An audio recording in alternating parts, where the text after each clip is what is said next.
Shalom, salam damai sejahtera Bapak Ibu, Saudara dan Saudariku seiman.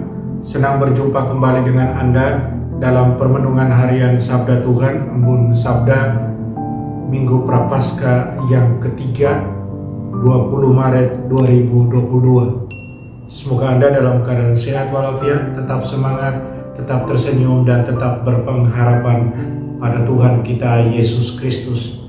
Anda selalu dalam lindungan kasih Tuhan.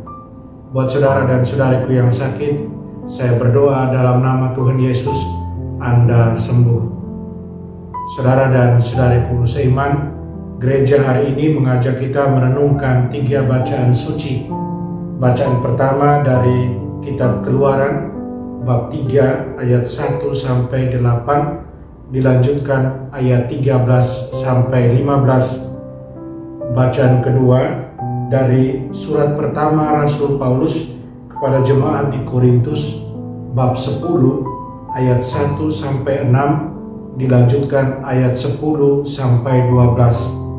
Sedangkan bacaan Injil diambil dari Injil suci menurut Lukas, bab 13 ayat 1 sampai 9. Saudara dan saudariku yang terkasih, saya ajak Anda hari ini merenungkan waktunya bertobat dan alami pengampunan Tuhan.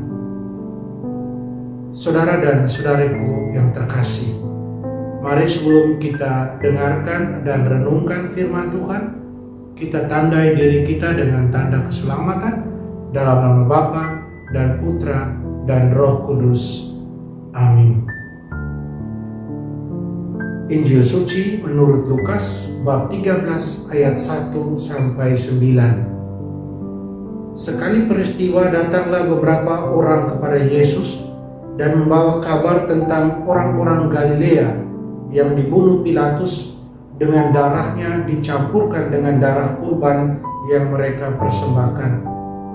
Maka berkatalah Yesus kepada mereka, "Sangkamu orang-orang Galilea itu lebih besar dosanya daripada dosa semua orang Galilea yang lain, karena mereka mengalami nasib demikian? Tidak, kataku kepadamu, tetapi jikalau kamu tidak bertobat, kamu semua pun akan binasa dengan cara demikian. Atau sangkamu ke-18 orang yang mati ditimpa menara dekat Siloam lebih besar kesalahannya daripada semua orang lain yang diam di Yerusalem?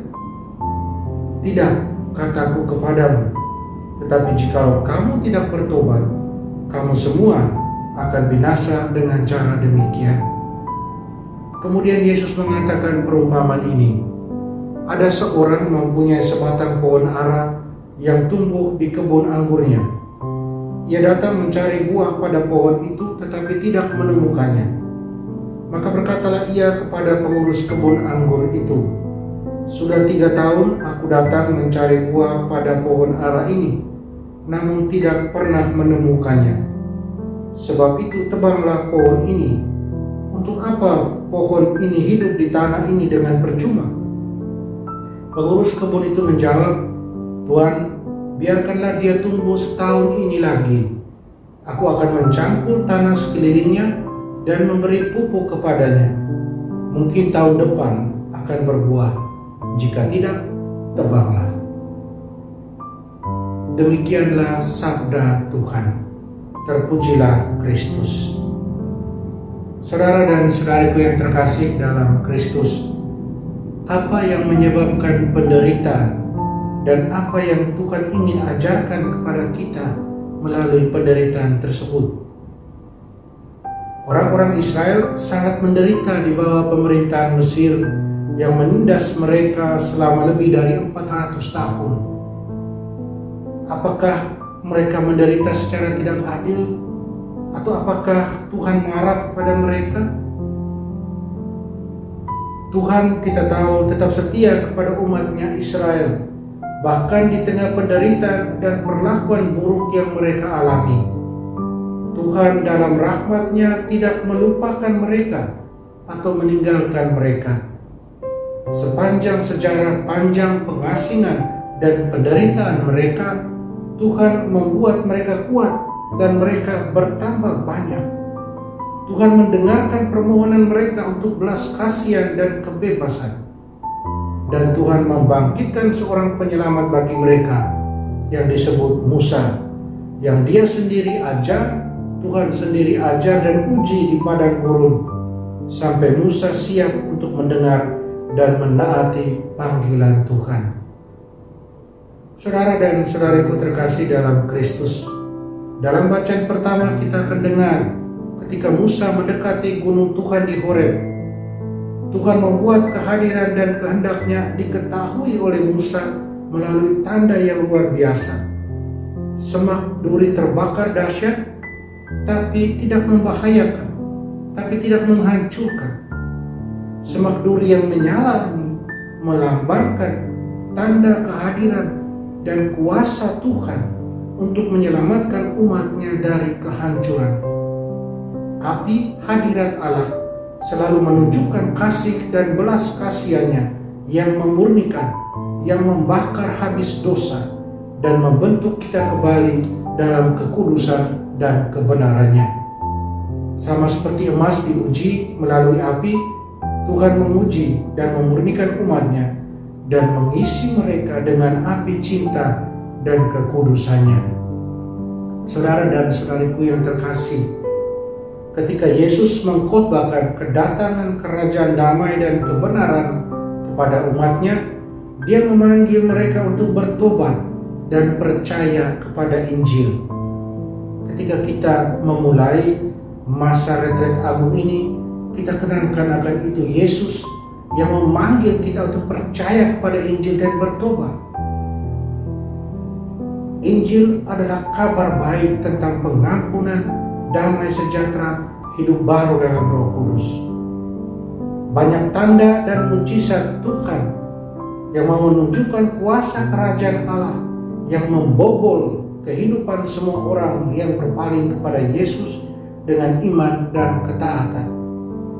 Banyak yang mengakui Yesus adalah Mesias yang telah dijanjikan Allah, dan dia melakukan tanda-tanda dan mujizat yang bahkan lebih besar daripada apa yang telah dilakukan oleh Musa dalam sejarah bangsa Israel dalam perjanjian lama. Saudara dan saudariku, Yesus dalam beberapa kesempatan memperingatkan orang untuk berbalik dari dosa sebelum terlambat dengan bertobat dan menerima belas kasihan dan pengampunan Tuhan. Dalam Injil hari ini, penginjil Lukas menceritakan dua bencana yang Yesus sampaikan kepada orang-orang. Insiden pertama, ketika banyak orang datang lapor kepada dia tentang Pilatus yang memerintahkan pasukannya membantai sekelompok orang Galilea yang datang ke Yerusalem. Dan apa yang dilakukan Pilatus? Darah orang-orang yang dia korbankan ini dia campurkan dengan darah kurban. Pertanyaannya, apa yang membuat Pilatus murka? Mengapa Pilatus menyerang? Tidak diketahui. Tapi apa yang terjadi adalah satu kebiadaban, satu penistaan yang paling buruk. Peristiwa kedua, bencana alam. Sebuah menara di Yerusalem tiba-tiba runtuh menewaskan 18 orang. Orang-orang Yahudi kemudian mengaitkan malapetaka seperti ini. Apa yang dialami oleh orang-orang Galilea, apa yang dialami orang-orang yang tertimpa menara di Yerusalem sebagai akibat dari dosa. Kitab suci memang memperingatkan bahwa dosa dapat mengakibatkan malapetaka. Kitab suci katakan dalam Amsal 24 ayat 16, orang benar jatuh 7 kali dan bangkit kembali, orang fasik dikalahkan oleh malapetaka. Saudara dan saudariku terkasih dalam Kristus, bahaya dan malapetaka nyata yang Yesus tunjukkan adalah bahwa bencana yang tidak terduga, malapetaka yang tidak terduga, yang tidak memberi kita waktu untuk bertobat dari dosa-dosa kita dan mempersiapkan diri kita untuk bertemu dengan Hakim surga dan dunia. Kitab Ayub misalnya mengingatkan kita bahwa kemalangan dan malapetaka dapat menimpa baik orang benar maupun orang tidak benar. Dalam Injil, Yesus memberikan peringatan yang jelas soal bertanggung jawab atas tindakan dan pilihan moral kita, dan diajak untuk berhenti berbuat dosa hari ini juga, sebelum dosa itu dapat menghancurkan hati, pikiran, jiwa, dan tubuh kita. Dosa yang tidak diikuti dengan tindakan bertobat adalah seperti kanker yang merusak kita dari dalam. Jika tidak dihilangkan melalui pertobatan, meminta pengampunan Tuhan dan rahmat penyembuhannya, maka itu akan mengarah pada kematian rohani yang jauh lebih buruk daripada kehancuran fisik. Saudara dan saudariku terkasih dalam Kristus, kemudian dalam Injil juga kita dengar perumpamaan soal pohon ara yang mau menggambarkan peringatan, lagi-lagi peringatan dari Tuhan tentang konsekuensi membiarkan dosa dan kerusakan berakar dalam hati dan pikiran. Pohon ara kita tahu adalah sumber makanan yang umum dan penting bagi orang-orang Palestina. Sebuah pohon ara biasanya matang dalam waktu 3 tahun, menghasilkan buah berlimpah. Jika gagal, maka akan ditebang untuk memberi ruang bagi pohon yang lebih sehat. Pohon ara yang membusuk dan buahnya yang buruk menjadi lambang bagi orang Yahudi bahwa akibat kerusakan rohani yang terjadi dalam diri mereka, yaitu dari perbuatan jahat dan dosa yang tidak diikuti oleh sikap bertobat yang membuat akan ditebang. Pohon ara yang tidak berbuah melambangkan akibat ketidakpedulian dan kurang tanggapnya terhadap firman Tuhan tentang pertobatan dan pembaharuan. Saudara dan saudariku, perumpamaan pohon ara juga melambangkan kesabaran Tuhan. Tuhan yang memberikan waktu agar pohon ara bisa kembali berbuah. Peringatan buat kita untuk bertobat, untuk mendengar firman Tuhan, untuk tidak meremehkan kesabaran dan belas kasihan Tuhan. Penghakiman Tuhan akan datang pada waktunya, segera atau lambat. Saudara dan saudariku, mengapa Tuhan menghakimi umatnya? Tuhan menghakimi umatnya untuk menyucikan kita dari segala dosa agar kita dapat bertumbuh dalam kekudusan dan kebenaran. Dia mendisiplinkan kita untuk kebaikan kita sendiri, untuk mengilhami rasa takut yang saleh dan rasa hormat untuk Dia, untuk Tuhan dan firman-Nya.